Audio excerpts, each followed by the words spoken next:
Bem, hoje eu vou dar mais um. Hoje nós vamos falar mais do contexto, né? Contexto histórico e teológico. Deixa eu começar falando. Deixa eu abrir minha Bíblia aqui no livro de Hebreus. No livro de Hebreus. O livro de Hebreus é chamado de Hebreus, aos Hebreus, mas isso aí é um título que foi dado, né, ao livro. Mas não, a palavra Hebreus mesmo não aparece no livro, né? Então, naturalmente deram esse nome aí por causa da natureza da mensagem, né? Da mensagem no livro, que tem muito, muito a ver com o povo judaico, né? Com o povo judaico. Agora,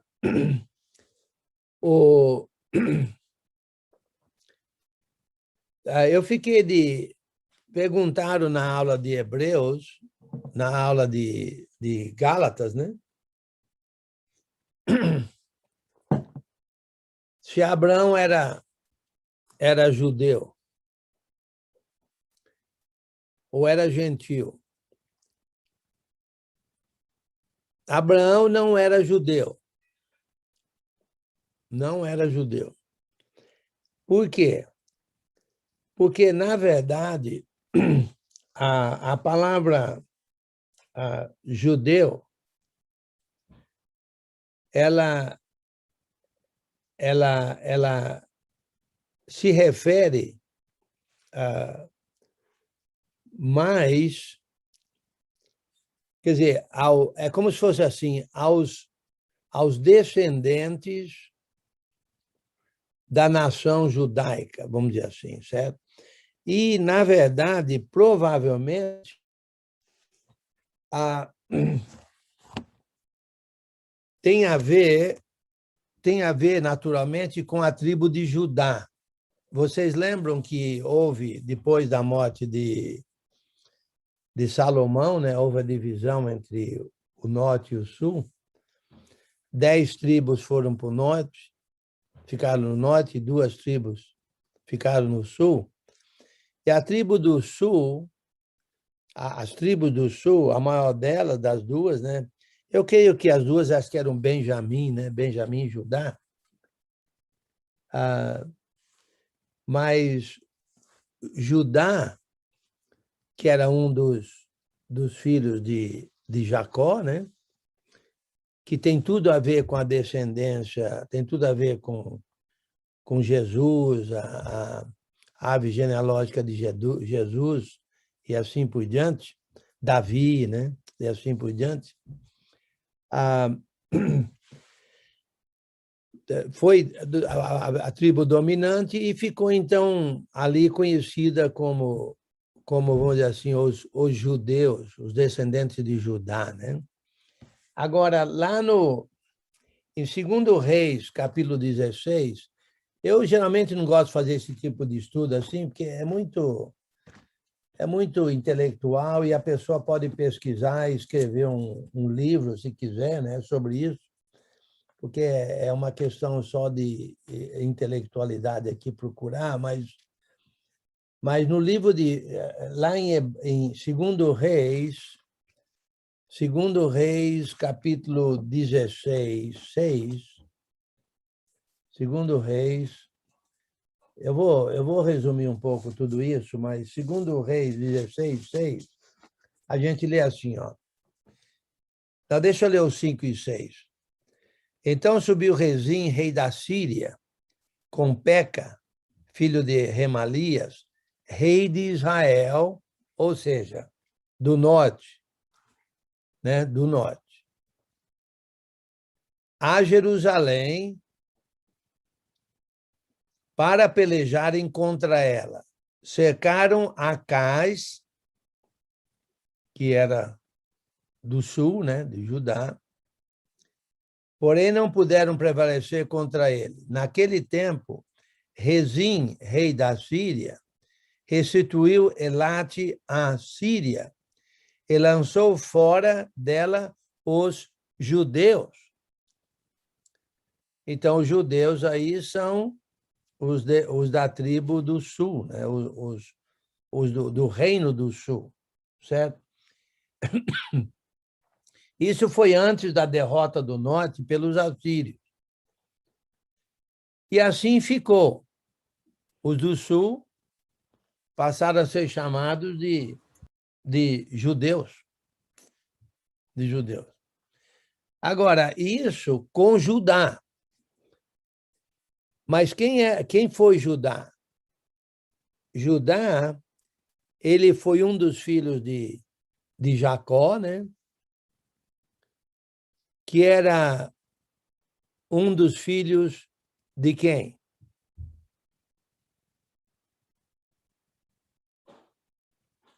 Um dos filhos de quem? Isaac. Isaac. Isaac. Que era um dos filhos de quem? Abraão. Abraão. Então, Judá seria o quê? Deixa eu ver. Neto, bisneto, deixa eu ver aqui. Tem Abraão, Isaac, Jacó e Judá. Então, filho, neto, bisneto, né? Bisneto de Abraão.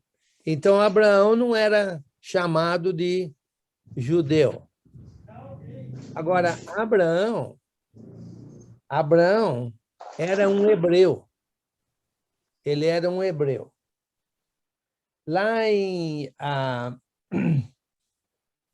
Gênesis 14, versículo 13, depois vocês podem conferir tudo isso, né? Mas em Gênesis 14, 13, diz assim, ó, Moisés... Deixa eu ver aqui... Não é não. Gênesis 14, 13, espera aí. Oh, não. Espera aí, onde é que eu estou aqui? Estou no... Tá certo, Antônio. 14 e 13. Não, eu estava em Êxodo. Falei, ué, que negócio é esse aqui? Aí eu vi que eu estou folhando aqui. Gênesis 14, 13 diz assim: porém veio um que escapara e o contou a Abrão, o hebreu. Esse habitava junto dos cavalhares de Manre, o amorreu, irmão de Escol e de Anel, os quais eram aliados de Abrão. Isso aí foi quando teve aquela guerra lá quando Ló foi tomado cativo e Abraão se juntou, né, derrotou aqueles reis lá, coisa e tal, mas ele é chamado de hebreu. Então, Abraão era hebreu, não era judeu. Ele era hebreu. Agora, na verdade, a palavra hebreu parece que quer dizer assim, ó, do outro lado, veio lá do outro lado do rio Eufrates. Agora, tem um descendente um antecedente aí, antecessor de Abraão, que era chamado de Eber. E eu acho que tanto faz com H ou sem H. E o Eber, ele era filho de Salá, que era filho de Arfaxade, que era filho de Sem, que era o filho mais velho de Noé. Então, ele seria o quê? Neto, filho, neto, bisneto, tataraneto, né? De Noé. E o nome dele significa do outro lado. Agora, significa, vamos dizer assim, o outro lado. Então a palavra hebreu, será que vem de Eber, ou porque Abraão era do outro lado do rio Eufrates. Mas, independentemente disso, certo? Não faz muita diferença, porque, na verdade, os hebreus mais recentes, certo? São, de fato, os descendentes, principalmente do Reino do Sul, porque o Reino do Norte foi dominado pelos assírios e misturado com um monte de outras nações, certo? Então, na verdade, tanto faz a gente falar hoje em dia hebreus ou judeus, que o significado praticamente é o mesmo. Agora, o hebreu, sem dúvida alguma, era um gentio, né? Assumindo que, vamos dizer assim, que a nação judaica, né, foi iniciada por Abraão, certo? E então, antes de Abraão não tinha nação judaica, então Abraão, o iniciador, era um gentio hebreu,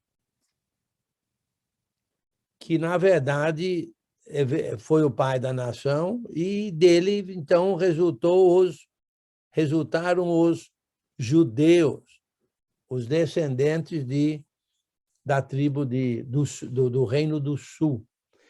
Mas, novamente, você pode escrever um livro sobre isso, né? Não tem muita... A meu modo de ver, para mim, não faz muita diferença, porque quando fala hebreu ou judeu, para mim é a mesma coisa. Agora, a palavra judeus aparece 37 vezes na Bíblia, 9 vezes no Novo Testamento. Agora, a palavra hebreu eu não vi. A palavra hebreu aparece na Bíblia 11 vezes, a palavra hebreu. E no Novo Testamento, uma vez só. Quando Paulo se intitulou Hebreu de Hebreus. Hebreu de Hebreus. Certo?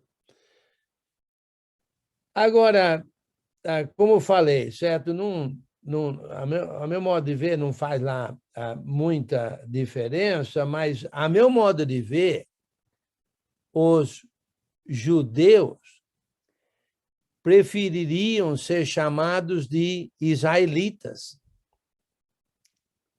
Quem é Israel? Quem foi Israel?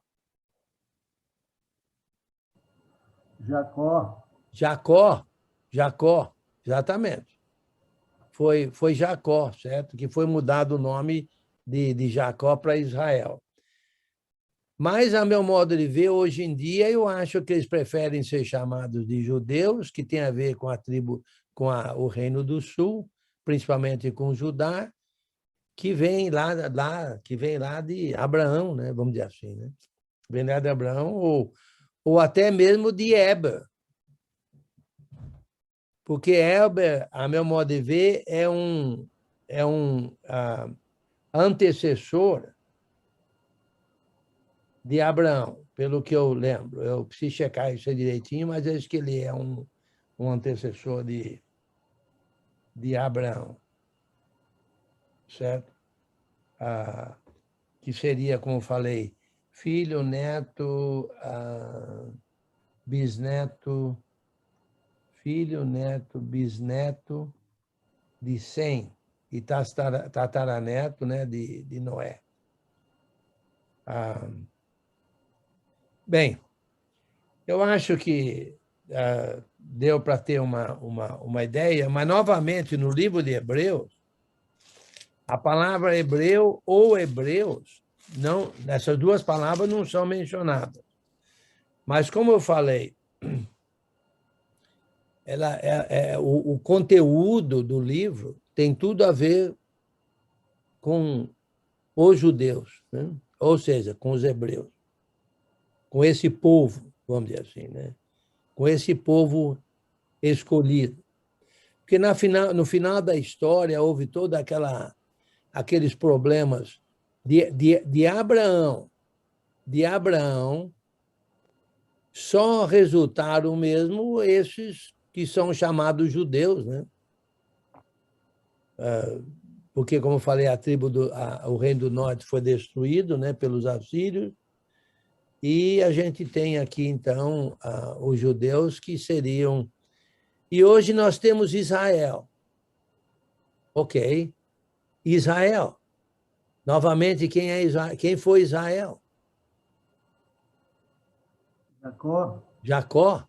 Então, temos hoje em dia uma nação chamada Israel. E os habitantes de Israel são israelitas. Ou seja, os judeus. Os judeus, né?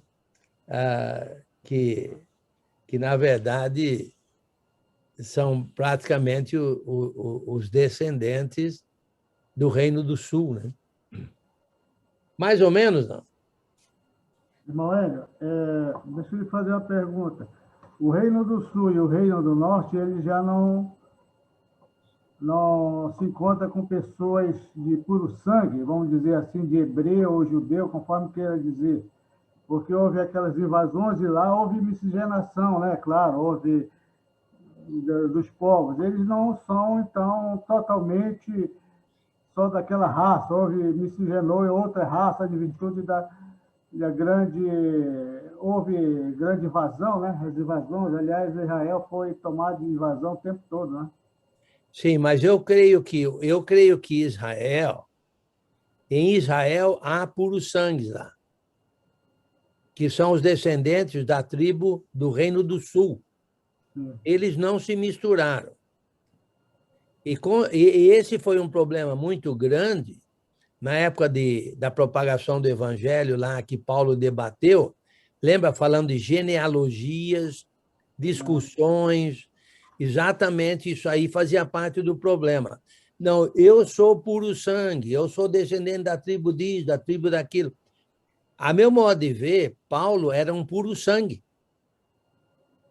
Da tribo de que tribo? Judá. Benjamim. Benjamim. De que reino? Do norte ou do sul? Do sul. Do sul, exatamente. Ele era um puro sangue.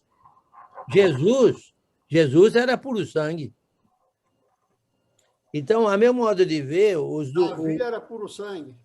Davi era puro sangue, certo? Então, na verdade... Mas hoje em dia, ou seja, o que a gente chama de Novo Testamento, nós temos os puros sangues, né? Timóteo não era puro sangue. Timóteo não era puro sangue. Jessé é puro sangue. Quem? Jessé, pai de Davi. Sim, com certeza. Muito bem. Agora, o que a gente nota no livro, certo? É interessante. Por que será que o livro foi escrito, certo? Há duas possíveis interpretações pelas quais podemos entender por que o livro foi escrito.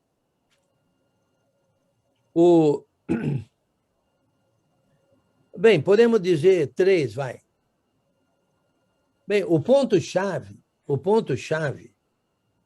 era o desânimo. Era o desânimo dos hebreus, dos judeus. Agora, por que um desânimo? Por que um desânimo? Podemos achar umas 3 razões. Primeira razão, a natureza A natureza do cristianismo é uma natureza, vamos dizer assim, invisível, certo? Invisível.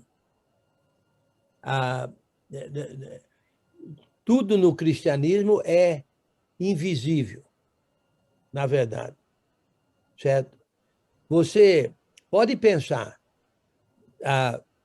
amor você não vê, o Cristo morrendo na cruz você não vê,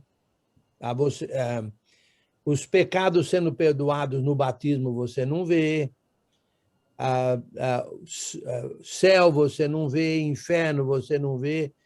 Aqui, o reino que Jesus estabeleceu, você não vê, inclusive não é deste mundo. Então, na verdade, você tira um povo de uma natureza física, como era a natureza de Israel. Israel era tudo físico, tudo físico.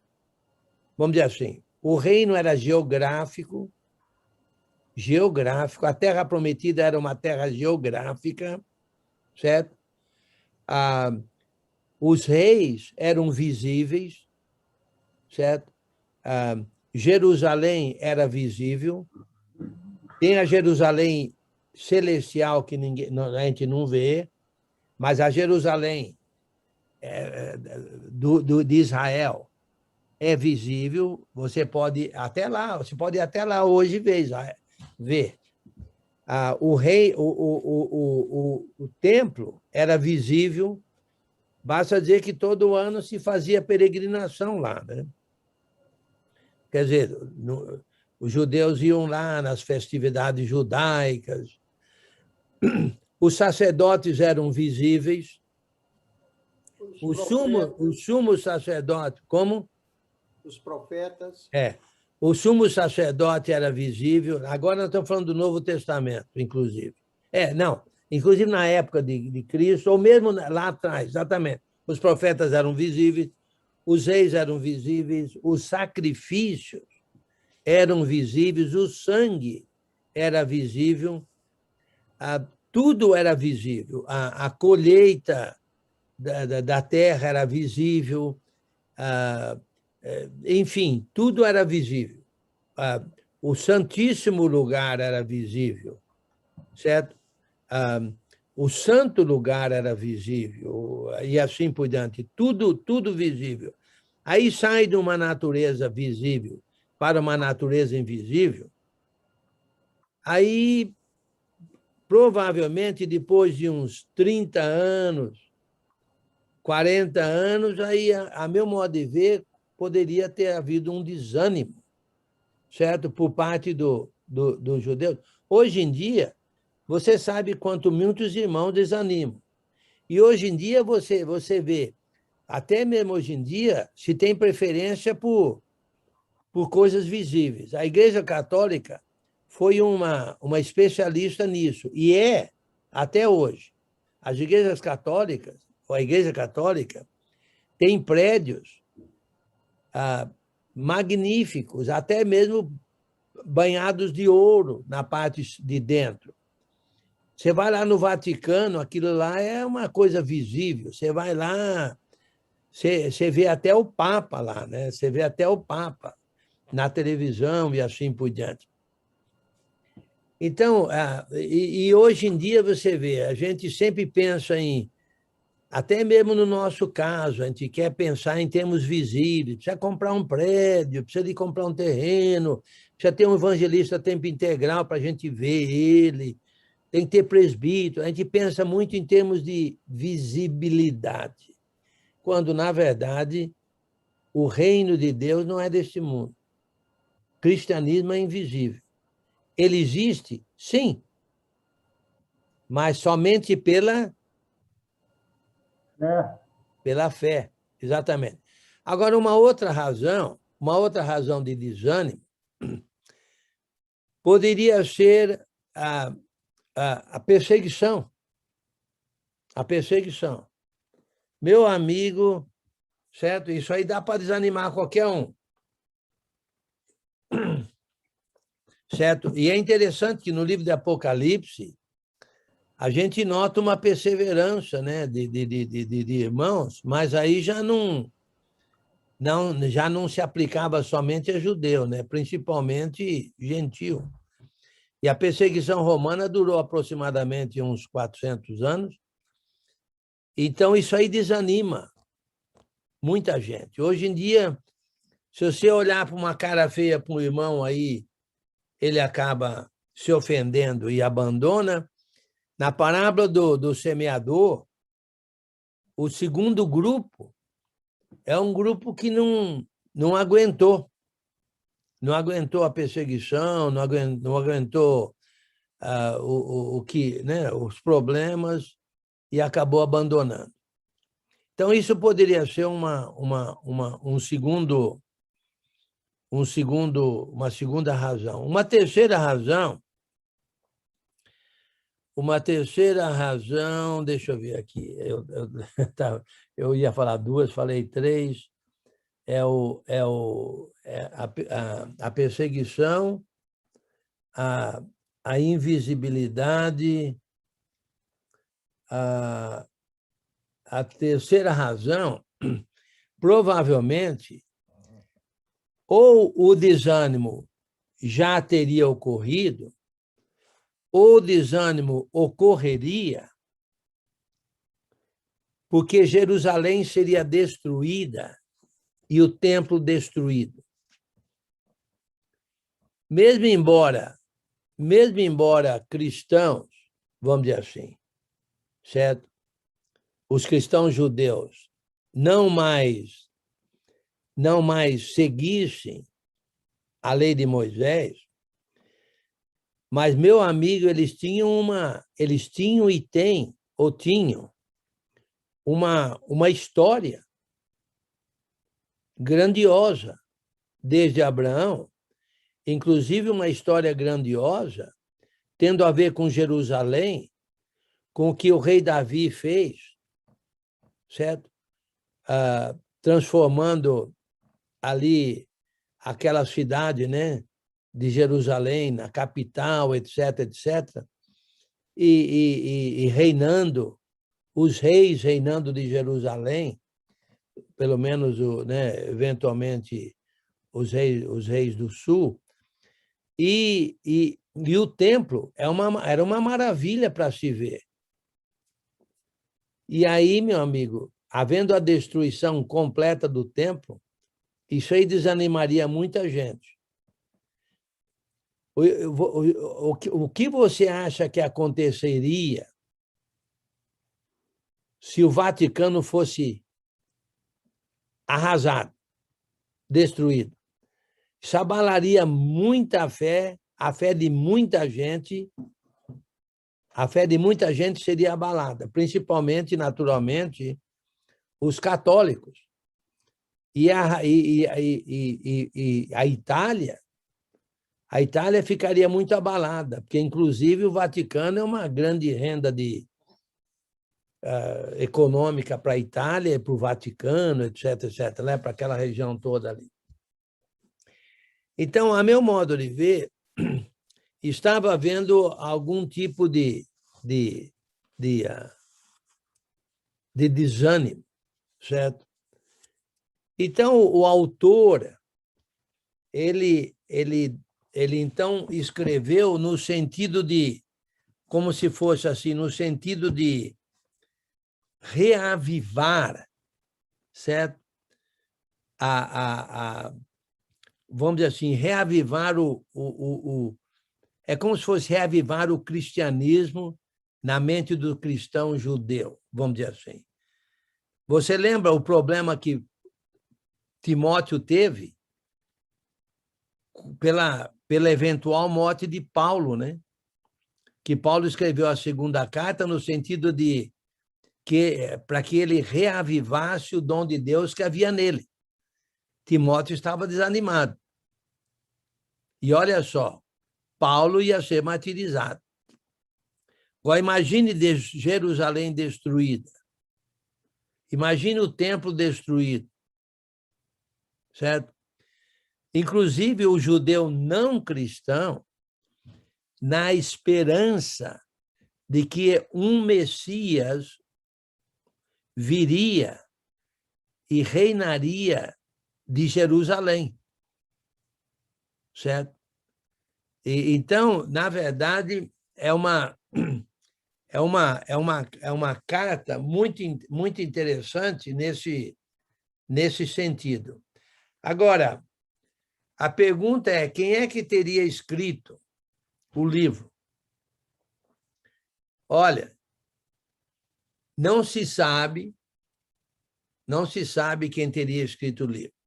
Muita gente acha que foi Paulo, outros acham que foi Barnabé, outros acham que foi, sei lá, um monte de gente, entendeu? Apolo, muita gente acha que foi Apolo. Agora, a meu modo de ver, foi Paulo. Agora, deixa eu mencionar duas razões pelas quais eu acho que foi Paulo, certo? Uma razão, duas razões, três razões. Eu falei duas, deixa eu mencionar as três. Uma razão é que o Paulo menciona Timóteo. Lá, Paulo, quer dizer, o autor menciona Timóteo. Isso é lá no final do livro, no capítulo 13, versículo 23.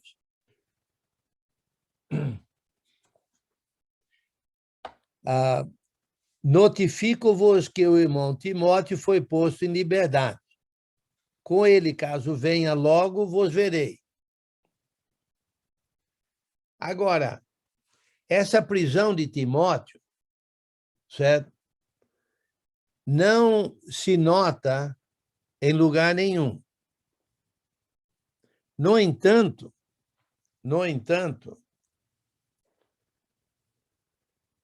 nós sabemos que Paulo estava preso em Roma, na primeira prisão romana. Eu estou me referindo à primeira prisão romana. E você nota que seria uma segunda razão, e eu vou emendar essas duas. No versículo 24 diz assim: saudai todos os vossos guias, bem como todos os santos. Os da Itália vos saúdam. Então, de onde é que o livro está sendo escrito? Da Itália. Da Itália. E Timóteo foi posto em liberdade.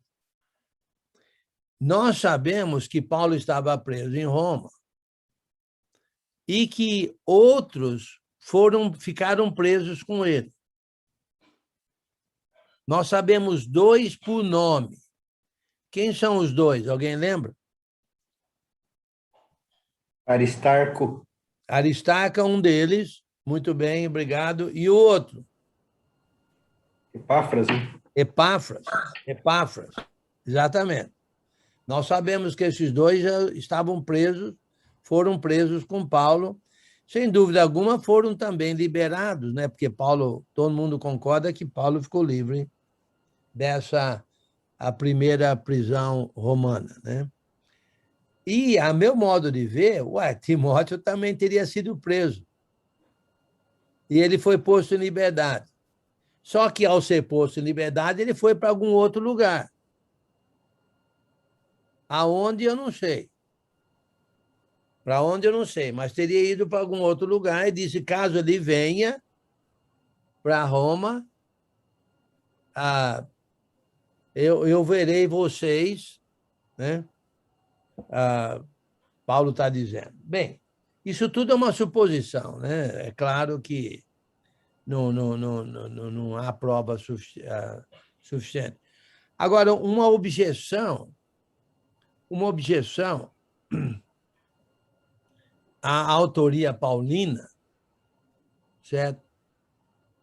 É que o grego aqui de Hebreus é de um nível mais elevado do que o grego usado por Paulo em outras cartas. Ok? Agora, isso aí, essa objeção é fácil de ser eliminada. Porque Paulo mesmo não escrevia. Ele ditava, vamos dizer, como se fosse assim, alguém escrevia, mas na inspiração dele. Ou seja, o conteúdo da inspiração, o conteúdo era dele, mas tinha escriba, né? Por exemplo, quem escreveu o livro aos Romanos? Tércio. Tércio, exatamente, Tércio. Então, mas quem escreveria a carta escreveria dentro da sua capacidade linguística, né? Então, não há problema uma carta ser diferente da outra quanto à gramática, quanto ao estilo linguístico, vamos dizer assim, considerando que teria sido escrito por outros. Eu lembro, quando eu tinha 20 anos de idade, eu imigrei para os Estados Unidos. Mas eu tinha um tio-avô aqui, então eu escrevi uma carta para ele. Certo? Só que eu conversei com um professor de inglês e disse para ele que o meu inglês era muito fraquinho, eu gostaria que ele fizesse um favor de escrever uma carta para mim. Então, eu falei para ele o que eu queria na carta. E ele escreveu uma carta muito bem escrita em inglês. O meu tio-avô até mesmo ficou impressionado com a carta. Só que, quando eu cheguei nos Estados Unidos, ele viu que o meu inglês era muito fraquinho. E ele, então, perguntou, mas você não escreveu a carta? Eu falei, não, quem escreveu foi um professor de inglês. O conteúdo da carta era meu, mas não fui eu que escrevi a carta. Então, a meu modo de ver, a carta era minha ou não? É e não é, né? Era e não era. Então, mesmo embora a carta aqui de Hebreus seria talvez de Paulo, mas o escriba seria outro. Então, é possível, certo, que seja... Agora, e alguém falaria, mas Paulo costuma colocar o nome nas cartas, uma outra objeção. E ele não colocou o nome nessa carta aí, se foi ele que escreveu. Isso também é fácil de debater. Isso é fácil de debater. Paulo era considerado traidor pelos judeus, pelos hebreus. Se ele colocasse o nome dele aí, nenhum hebreu, com exceção dos cristãos, mas nenhum outro hebreu ia querer ler a carta. Então, sendo uma carta anônima, um não cristão poderia ler, não sabendo, ou vamos dizer assim, não tendo certeza da autoria, e poderia meditar no conteúdo da carta, mesmo embora teria sendo escrito por Paulo, considerado por muitos judeus como traidor, né? Como um traidor, porque ele abandonou o judaísmo, né? E passou a propagar o cristianismo. Então, mas, por outro lado, não faz diferença nenhuma. Novamente, não faz diferença. Mas é interessante notar a profundidade do conhecimento do judaísmo pelo autor da carta, ok? Era um PhD na lei de Moisés. Era um PhD. Então, provavelmente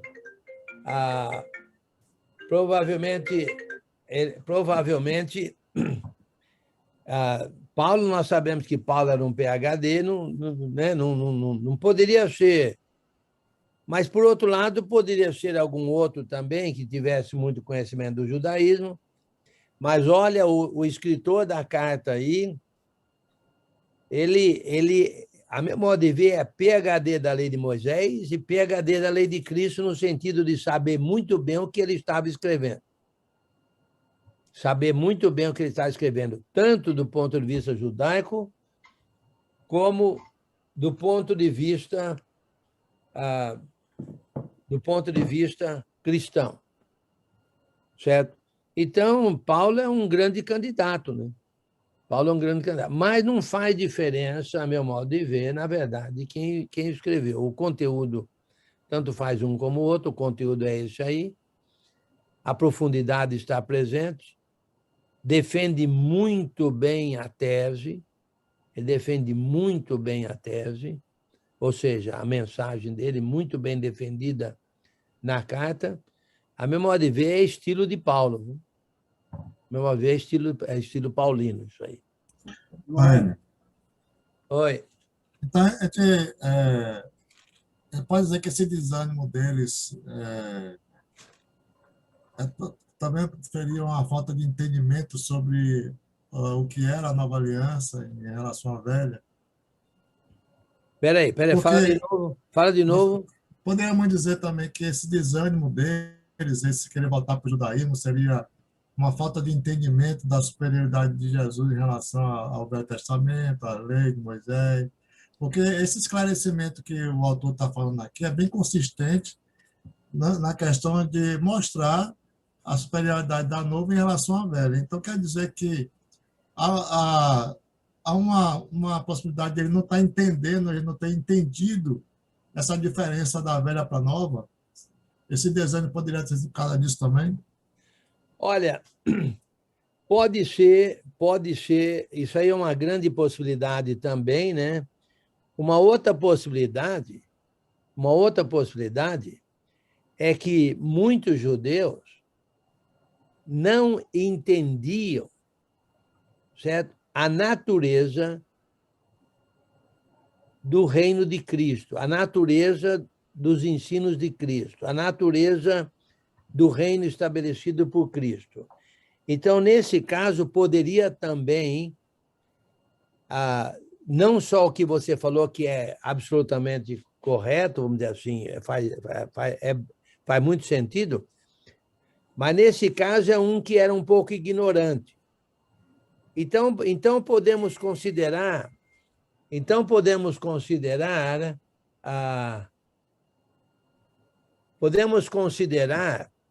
três possibilidades. Primeiro, será que era um desânimo pela falta de entendimento? Então, seria um cristão que precisava de mais entendimento, certo? Será que, segunda opção, será que seria a questão de reavivamento? Então, falta de entendimento é uma coisa, certo? Reavivamento é outra coisa. Você reaviva aquilo que tinha. Na falta de entendimento, não tinha algo para reavivar. Então, são duas opções. Terceira opção, convencer o incrédulo judeu sobre Jesus Cristo e seu ensino, sobre o reino de Jesus Cristo. Então, três possibilidades nessa área. Primeiro, falta de entendimento ou reavivamento ou convencimento. Ok? Então, falta de entendimento ou reavivamento ou convencimento. Convencer o incrédulo, o judeu incrédulo, não cristão, judeu, a se tornar cristão. Convencer ele, certo, da natureza do reino de Cristo. Faz sentido, Luiz?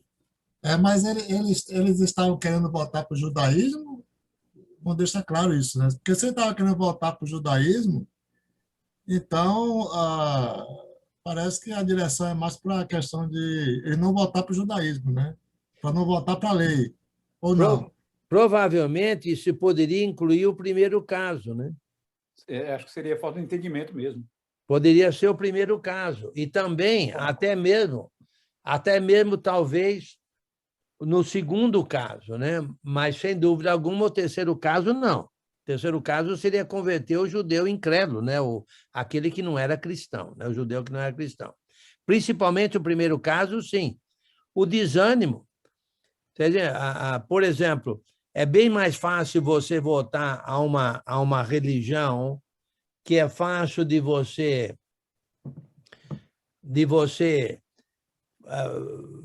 fazer, por exemplo, uma coisa visível, certo? Uma coisa visível,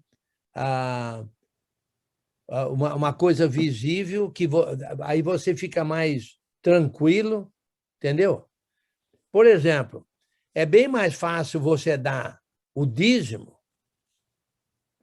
aí você deu o dízimo, você fica tranquilo, do que você não saber quanto que é que você deve dar. Então, aí implica em muito entendimento sobre coleta. Quando o dízimo, não, você vai lá, a galinha botou 10 ovos, as galinhas botaram 10 ovos, você dá um ovo lá, entendeu? Então, fica fácil, tranquilo no sentido de facilidade. Então, seria voltar àquilo que é mais tangível. O cristianismo é intangível. O cristianismo, o cristianismo é algo invisível, né? Algo invisível. Então, você tem que a âncora do cristianismo é a fé. E a âncora da fé é o conhecimento. E a prática e a concretização é o amor. Então, aí, meu amigo, aí é muito mais, tudo isso é muito mais difícil do que você levar 2 bodes lá para ser sacrificado, você ir lá na festa judaica uma vez por ano, ou você dar o dízimo, entendeu? É bem mais fácil na lei judaica, vamos dizer assim, do que na lei de Cristo. Então, Sônia, podia dizer também que o objetivo era que o povo de Deus devia confiar somente em Cristo para a redenção e a salvação. Esse é o objetivo também dessa carta ou não? Peraí, fala de novo. É que o povo de Deus devia confiar em Cristo, somente em Cristo, para a redenção e a salvação. Não, peraí, ainda não chegamos no contexto teológico ainda. Peraí, que já vamos falar sobre isso. já vamos falar sobre isso. Eles achavam também que Cristo estava demorando, né, para chegar. Eles achavam que ia voltar no tempo deles, né? É possível que isso aí fizesse parte do desânimo. É porque eu falei isso por causa do capítulo 5, porque o autor de Hebreus fala que os cristãos hebreus não haviam progredido, né? Eles eram cadê aqui? Como criança, né? Sim. Então, parece que eles não haviam progredido no entendimento, no conhecimento, mas foi só uma colocação mesmo. Não, mas você tem razão. Isso aí faz parte. Isso aí faz parte, entendeu? Isso aí faz parte, sim. Não há dúvida quanto a isso. Mas, por outro lado, como falei, tem aqueles que acham que o livro também foi escrito para convencer incrédulos, judeus incrédulos. E outros acham que foi... Então, há 3 possíveis interpretações, entendeu?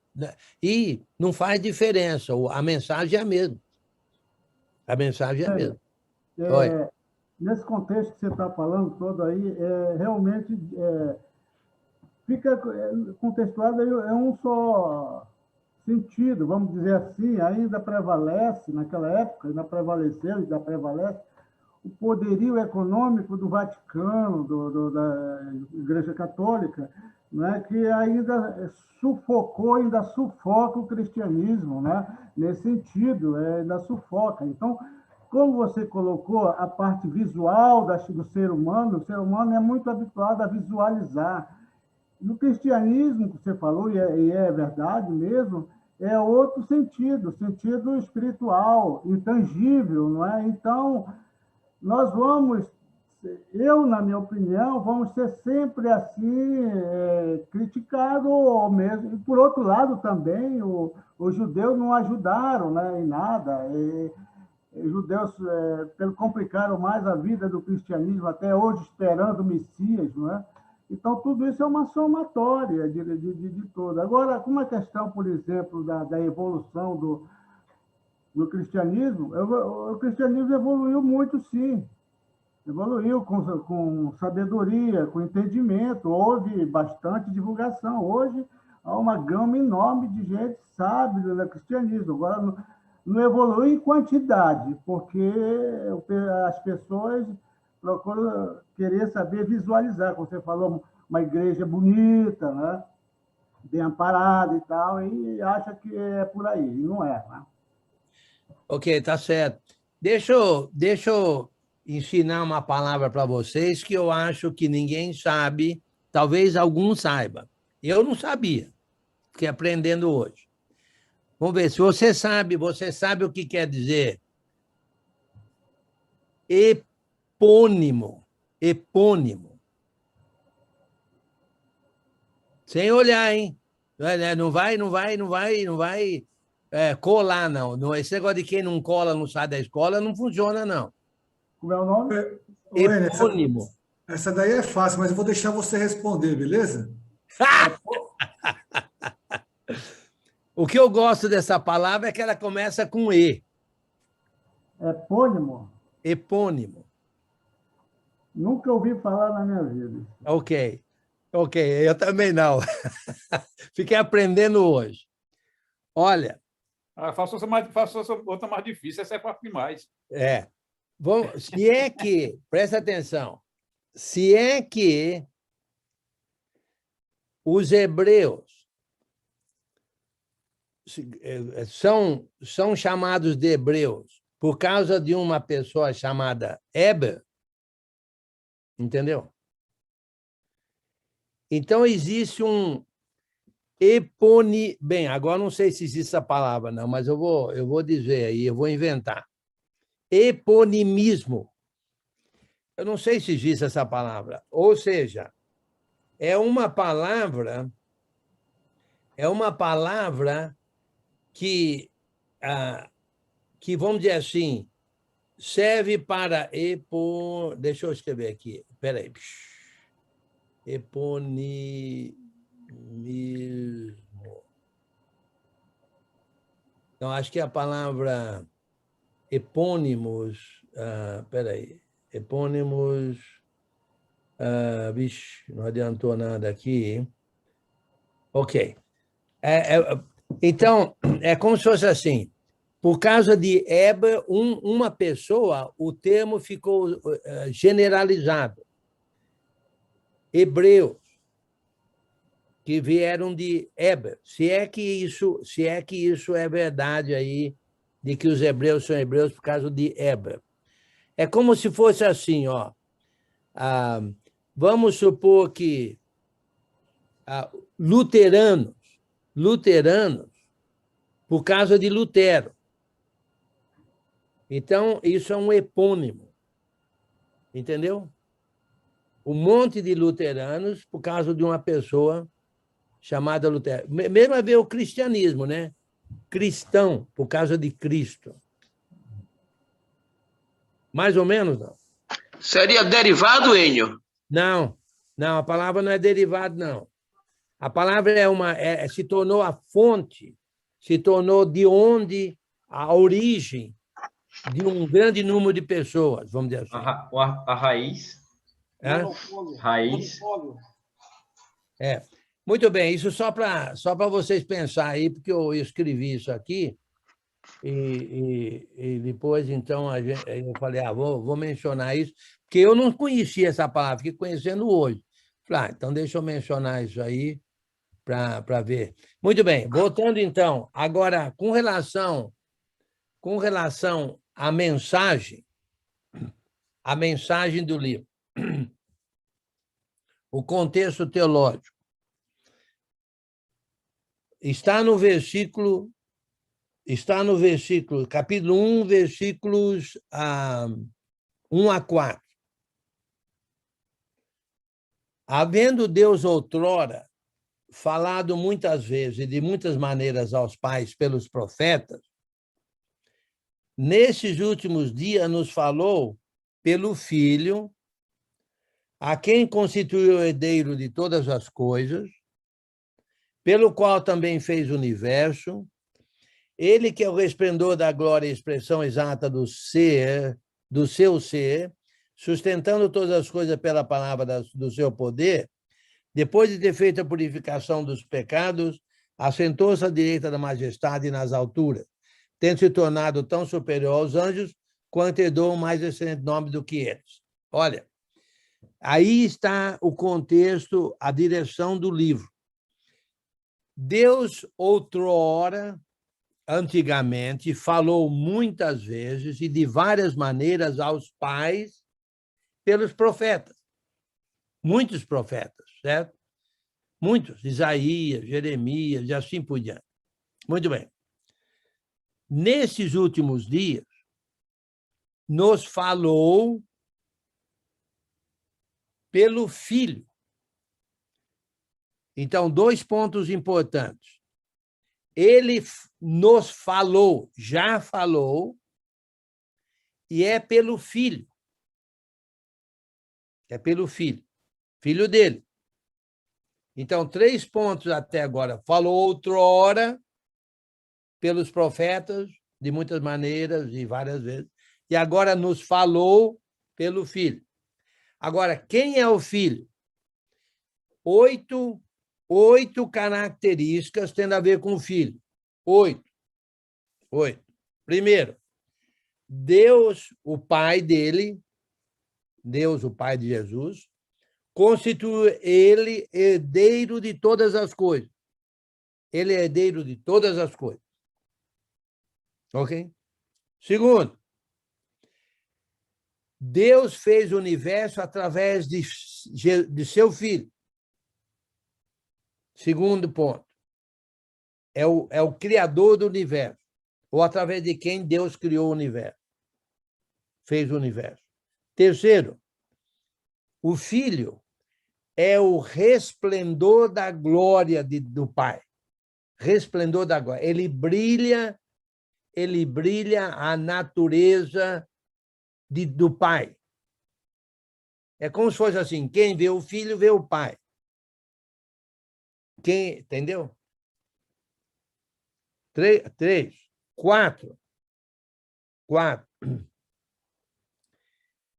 O Filho é a expressão exata do Pai.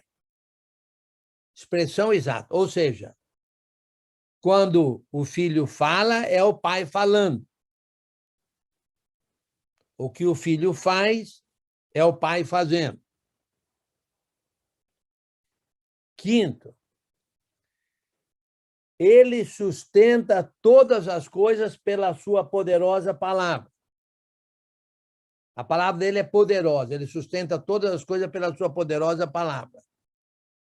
É como diz lá em João, o verbo criador de todas as coisas. 6, ele fez a purificação dos pecados. É como ele é o sumo sacerdote. Né? 7, ele está assentado à direita do Pai, à direita da majestade nas alturas, à direita do Pai, depois que fez a purificação dos pecados. 8, ele se tornou superior aos anjos. tendo em mente que herdou um nome mais excelente do que os anjos. E nós vamos verificar isso mais adiante, no decorrer do capítulo 1, o que quer dizer isso, ok? Mas ele herdou um nome mais excelente do que dos anjos. Por isso ele se tornou superior aos anjos. E que nome seria esse, hein? Filho. Filho, sim. Filho, filho, filho de Deus. Ele é o filho. Então, 8 características. 8 características. Olha, não tem... Se você somar todos os profetas do Velho Testamento e somar todas as mensagens que eles deram e todas as vezes em que eles falaram, certo? Jesus, o Filho, fez tudo isso. Inclusive, Jesus, o Filho, fez mais milagres do que ele. Basta dizer que não tem como você comparar os profetas do Velho com Jesus aqui do Novo. Agora, outro ponto interessante é que ele nos falou nesses últimos tempos. Não é que ele nos fala, ele nos falou. Certo? Então, aonde é que está que ele nos falou? Como é que ele nos falou? Como é que nós sabemos o que é que ele nos falou? Pelo Evangelho. Muito bem, nota 10, mas não é o que eu quero escutar. Então, nota 8. O que... Pela palavra. Ok. Ele falou através dos profetas. Não. Não, não. Falou de muitas maneiras. Agora. Pelo Filho. Sim, mas aonde está o que ele falou? Porque diz que ele falou. Onde é que está? Na palavra. No Novo Testamento. Ok. Filhos de Jesus. No Novo Testamento, ou seja, nos 27 livros que nós temos do Novo Testamento. Que é a palavra, como o Valdivino falou palavra, mas eu queria escutar os 27 livros, o Novo Testamento. Ele nos falou. E se eu falar o Evangelho, eu não estou falando todos, então só falei dos 4? Sim, mas você não falou o que eu queria escutar. Ah, mas eu pensei todos. Eu falei o Evangelho, eu falei no Novo Testamento. Vocês estão certos, mas eu queria escutar, na verdade, 27 livros. Porque, né, para deixar bem claro que é o Novo Testamento, mas, na verdade, já está aí em 27 livros. Irmão Hélio, deixa eu defender a irmã. Ela está corretíssima. Ok, não, você está certa, ela. Na verdade, ele é antes do princípio, né? Tá certo, é isso mesmo. Ela está corretíssima. E falou evangelho, já acertou, né? Mas eu queria que ficasse bem claro que nós temos tudo o que ele nos falou gravado em 27 livros. Ok? Gravado em 27 livros. Então, se você já não vai mais lá no que Deus nos falou através dos profetas de muitas maneiras. Inclusive, me diga um profeta e através de quem Deus falou.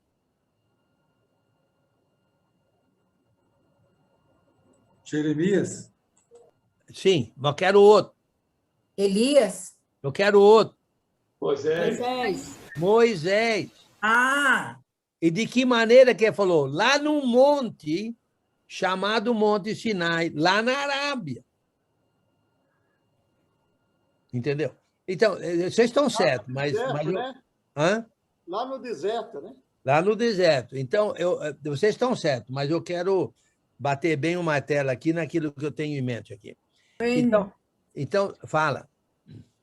Como você falou, que já está registrado nos 27 livros, né? Então não precisa revelação nenhuma hoje em dia, Não. né? Como as pessoas acham que precisa. Né? Esse é o ponto mesmo. Já está falado, não há necessidade de novas revelações, de novos livros, já está.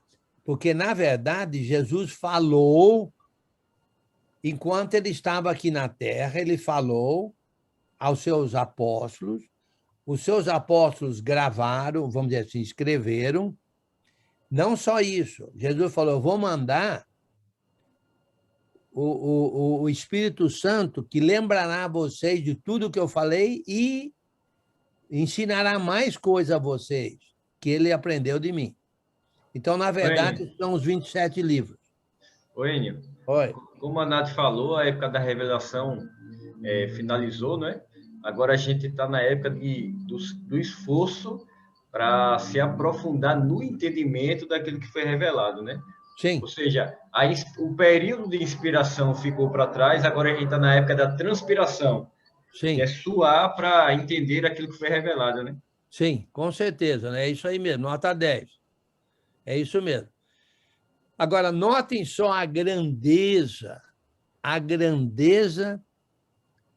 Então, nós podemos dizer, nós podemos chamar Jesus, como eu falei, vocês têm que adivinhar o que eu estou pensando. O que não é fácil, né, a gente adivinhar o que o outro está pensando. Tem duas palavras que a gente poderia, vamos dizer assim, resumir. Jesus é o que de Deus? Agora. Filho. Sim, nota 10. Mas não é o que eu quero escutar. Expressão exata do seu ser. Nota 10, mas não é isso que eu quero escutar agora. Agora eu quero uma outra, duas palavras, vai. O que Jesus é de Deus agora? Seria mensageiro? Aí é uma palavra só, quero duas. Porta-voz. Porta-voz. Porta-voz. Muito bem. Isso eu quero. Né, só para vocês entenderem exatamente o que eu quero transmitir. Ele é agora o porta-voz de Deus, né? Vamos dizer assim. No passado eram os profetas. Agora não. Agora é Jesus.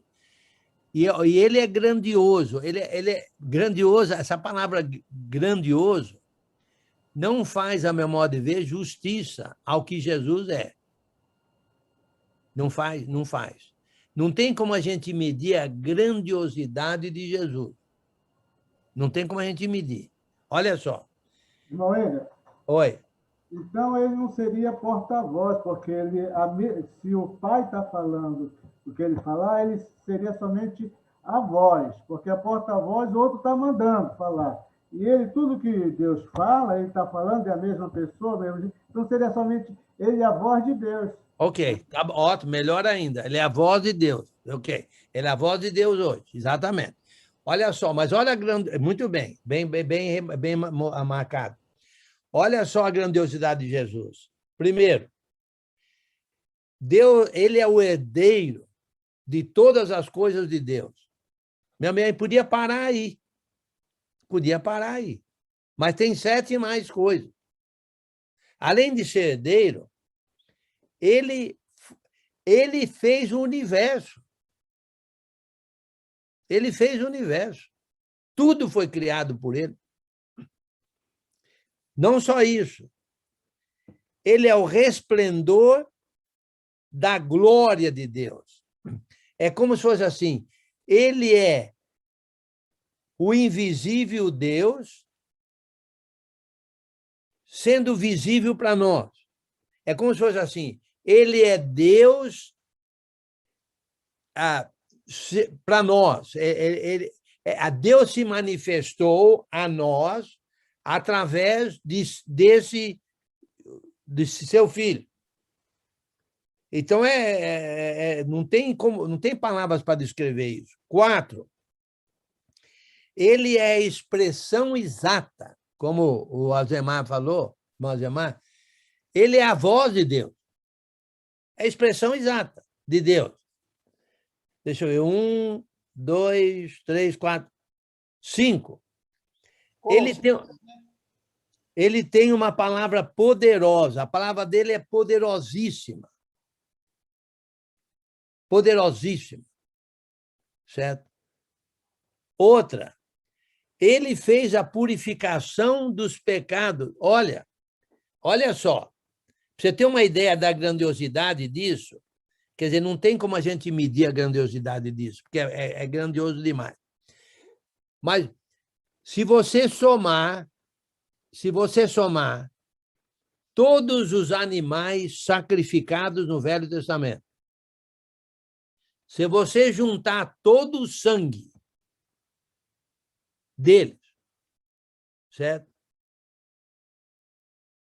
Tudo isso se resume em Jesus Cristo. Não tem como medir isso. Se você verificar quantos animais foram sacrificados no Velho Testamento, é incrível, certo? E então, inclusive, e Jesus, ele, através do sangue dele, do sacrifício dele, na cruz, ele fez a purificação de tudo aquilo que aqueles milhares de animais não puderam fazer, mas simbolizariam o que seria feito em Jesus Cristo.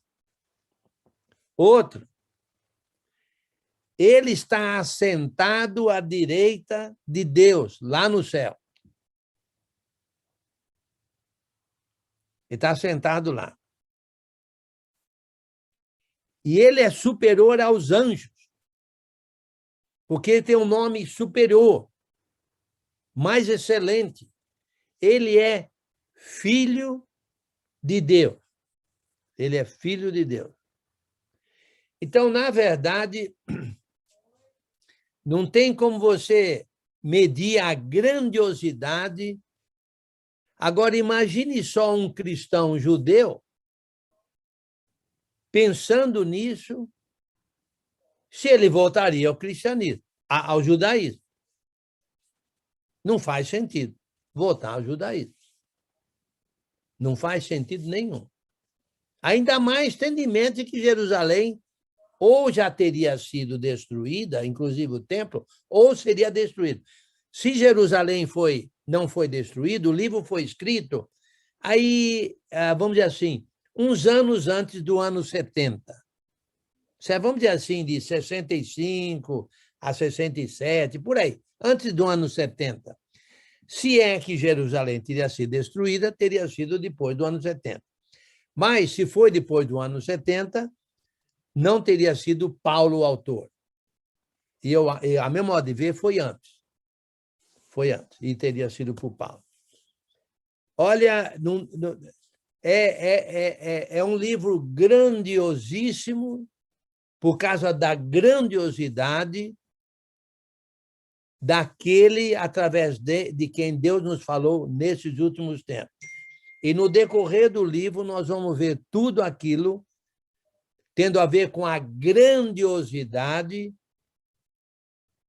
de Jesus, inclusive a superioridade dele, tendo a ver com tudo relacionado com a lei de Moisés. Faz sentido, não? Esse livro, irmão, ele não foi o último livro escrito no Novo Testamento, não, né? Mais ou menos ele deve ter sido o penúltimo, por aí, não é? Não, eu acho que não. Eu acho que teria sido... Tem muitos outros livros que teriam sido escritos depois dele. Inclusive, a memória vê, todos os livros de João foram escritos depois. Bem provavelmente, se é que foi Paulo o autor, já 1 Pedro, 2 Pedro teria sido escrito depois e assim por diante. Judas... Não seria. Porque faria muito sentido, né, se fosse útil, porque seria para levantar a moral do cristianismo, né? Porque estava muito... você está falando aí, para levantar a moral, estava muito baixo, né, do cristianismo. Sim. Né? Sim. Muito bem, mais alguma pergunta ou comentário? Já está dando o nosso tempo. Ô, Enio, Oi. você pode repetir a quinta característica? Vamos ver se você vai falar o que eu quero ouvir. Espera aí, deixa eu ver aqui. A primeira, vou tentar lembrar. A primeira é que Deus fez o universo através dele. Certo. Não, ele é o herdeiro. Ele Herdeiro. É o herdeiro. O segundo, ele fez o universo. O terceiro, ele é a manifestação da glória. Quarto, Não, ele... é o que eu quero ouvir. Você ganhou 7. Você falou resplendor da glória, não é? Tá vendo aí? Ué? Não falou a palavra. Esplendor da glória. Isso, vai. Vai lá, quarto. Esplendor da glória. Quarto, ele é a expressão exata do ser de Deus. 5. 5, qual é a palavra? Ele suporta? Não, ele sustenta todas as coisas pelo 10. poder da sua palavra. 10, parou, tá bom, valeu. Você é chato, hein, velho? Você tinha falado outra palavra. Não, você tem que ser o que eu quero ouvir, não é o que você quer falar. Não, ele esqueceu de copiar e estava pedindo para o senhor repetir. Só porque eu sou chato... Ele esqueceu, ele não copiou e pediu para o senhor repetir de novo. Você tirou 10 da Nath e deu 10 para o Zemar. Não é possível, ela ganhou 10 também. Você só pode imitar as coisas boas, não as coisas ruins. Chatice é uma coisa que você não deve imitar, viu? E outra, você foi sabidinho desde os 20 anos, né? Já enganando os outros. Fez a carta. Sabidinho você, viu, Enio? Mas, deixa eu dizer uma coisa. Não foi com essa intenção, viu? Não foi, não. Foi com a intenção de transmitir a ideia que eu tinha. Exatamente o que eu tinha em mente, fazer, vir para os Estados Unidos estudar. Tudo foi para expressar o que eu queria, porque ele não falava português. Tá bom, ganhou 10, ganhou 10. E ele falava libanês, eu não falava libanês, então... Então, a gente... mas graças a Deus que deu certo, viu? Tem que trazer aquele adivinho lá que o Paulo chacoalhou ele agora, viu? Saber o que você quer. Muito bem, vamos terminando então, já que não tem nenhuma pergunta aí, mas é um livraço, hein?